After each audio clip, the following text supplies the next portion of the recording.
Stick around until the end for the trailer for Do You Copy? This episode features physical pain and a sense of being trapped.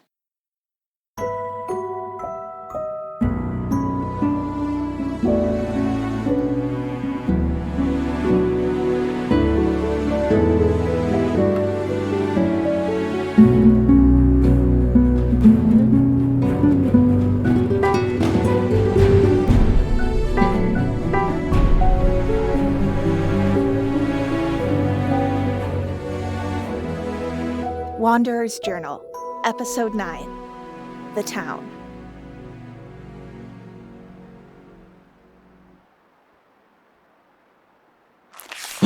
Marigold, fuck, you weren't supposed to. Oh, God.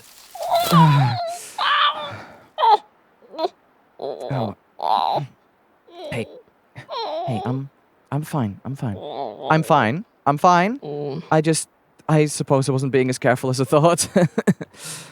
Oh, the terrain here is. Oh, it's so odd. Sometimes it feels like it changes. One moment there's solid ground, the next the floor is thick with mud that tries to swallow me whole, and the next I'm falling down sudden steep plains. That's what happened just now, if you couldn't tell. I promise I'm not usually a clumsy person, but slipped on some mud, which I knew was there. I should have been more careful, and, well, from there was really nowhere else to go but down. On the bright side, however, I have learned something new about our mysteriously magical journal. I don't know if you heard, but, well, I tend to keep most of my supplies in a backpack that I travel with.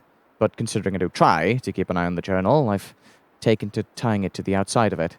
It's easier to access that way, though it's admittedly not the most secure carrying method.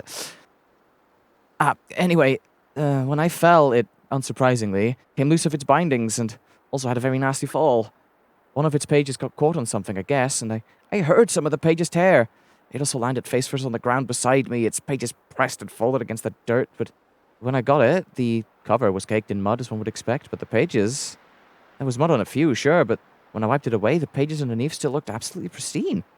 I wouldn't have been able to tell there'd been any mud on them at all if it weren't for the fact that I saw it. And when I started looking through the pages to try and figure out how many had torn, I couldn't find any tears within it at all. Like, all the pages were fine, even though I was sure I heard it tear. Even stranger still, as I quickly leafed through the pages, they started to feel endless. Each time I thought I was nearing the end of the journal, there was just more pages, an impossible amount of them, but when I closed it, it looked like an ordinary journal that had its life beaten out of it. It's very strange. A lot of this is strange. But I'm fine. I'm not seriously injured, and Creature here is keeping me good company. So really, there's no need for concern. I can take care of myself. Focus on your own journey. How's the town looking? Have you gotten any closer? I hope you're doing well. I'll say goodbye for now, though I'm sure I'll hear from you again soon. I won't disappear, I promise. I just need to move for a bit. I'll be back soon.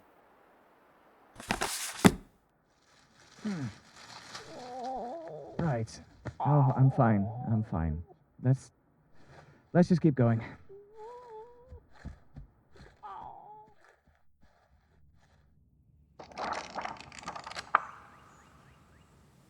That's all interesting, certainly, but not be concerned?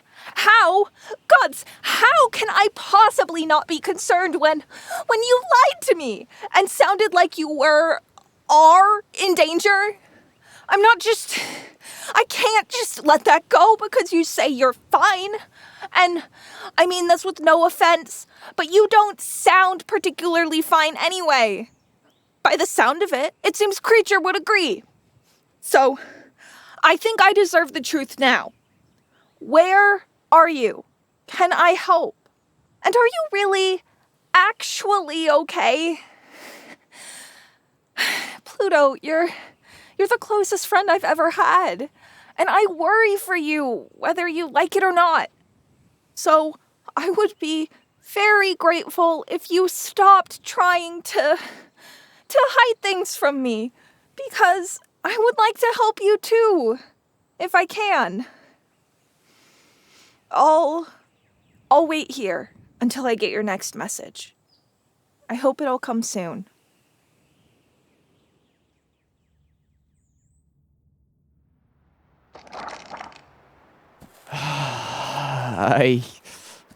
God, Marigold, I'm sorry.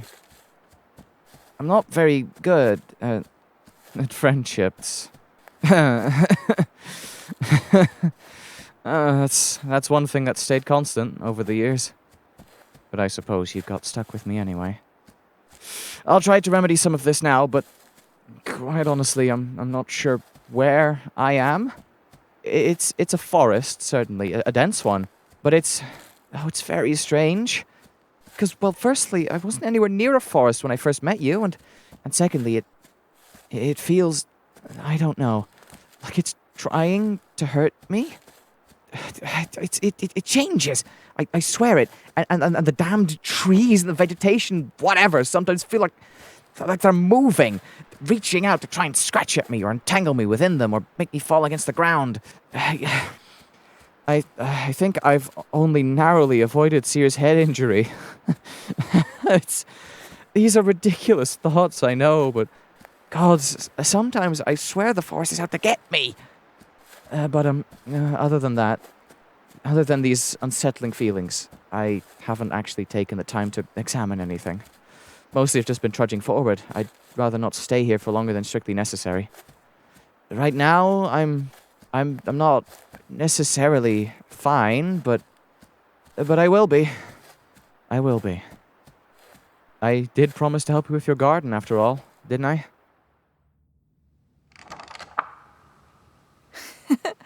That's right, you did. And I'm holding you to that promise. This will sound ridiculous, because it is, obviously. I don't know how you would have ended up. But what you're describing, I couldn't help but notice that it sounds familiar. It sounds like my forest, the one I managed to get out of. But of course that can't be where you are, right? It wouldn't make sense. Not that any of this makes any particular sense. Gods, I hope that's not where you are. But if it is, or if it's anything like my forest, then your instincts are correct on that front. Staying still isn't a really good idea, and it's best to push forward for as long as you can. That being said, now that I look back on my time there, rushing didn't actually do me any good. Mostly it ended with me falling, or getting scraped by thorns, or walking straight into mud and getting stuck.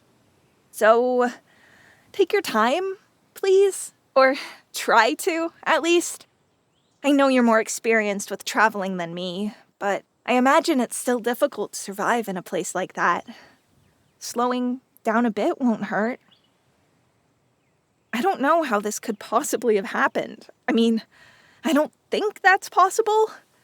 Maybe it's just the time in the forest that's gotten to me, but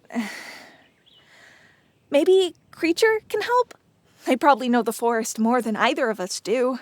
I mean, it took me ages to figure out if I was even walking in the right direction, and I just tried to walk away from where I came from. Did I do this? Somehow? Bring you there? Stay focused. Be careful. The town is getting closer. I can try to find a way to help you. I shouldn't have hesitated this long anyway.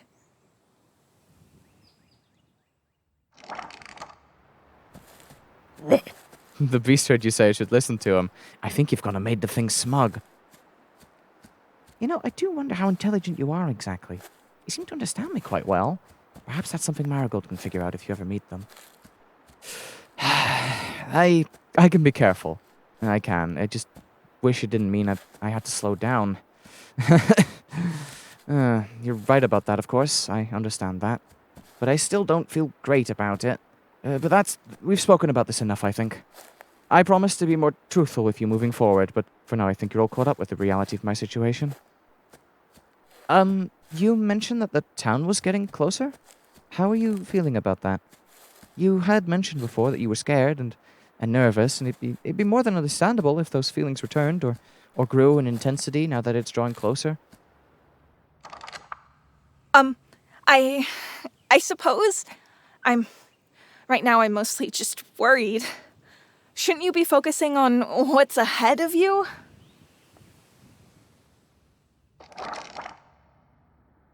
I'm slowing down, like you said I should. Besides, with the fall, I hardly think I can actually go very fast.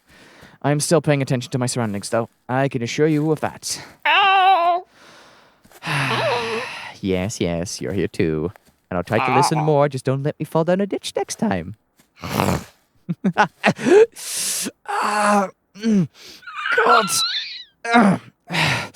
Anyway, please don't waste all of your time worrying over me. No point in stressing over something out of your control. And I'll be fine, I assure you. I suppose. But Gods, I don't understand how you can just act normal after all that. It's a skill you pick up when you're someone like me, I guess. I think I'm the one distracting you. I'll leave you to travel. I hardly think either of us are capable of pleasant conversation right now, anyway. After, well, everything. Good luck. Be careful. I'm rooting for you. And Marigold? I'll be fine. I know. Of course you will be. And thank you. Again. I'll talk to you when I get closer to town. Until then, take care of yourself. Make sure to find some spots to tend to yourself if you ever get injured, and just be careful.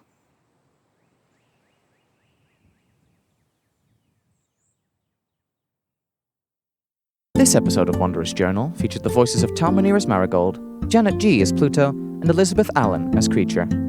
Audio engineering and sound design is by José Machado, the cover art is by CJ Tanwan, and the theme music is by Eyre. It was written by Timothy Rafael and produced by Lumi Oakes. Follow us on social media and support us through the links in the episode description. Transcripts are available on our website at wanderersjournal.info. Thank you for listening.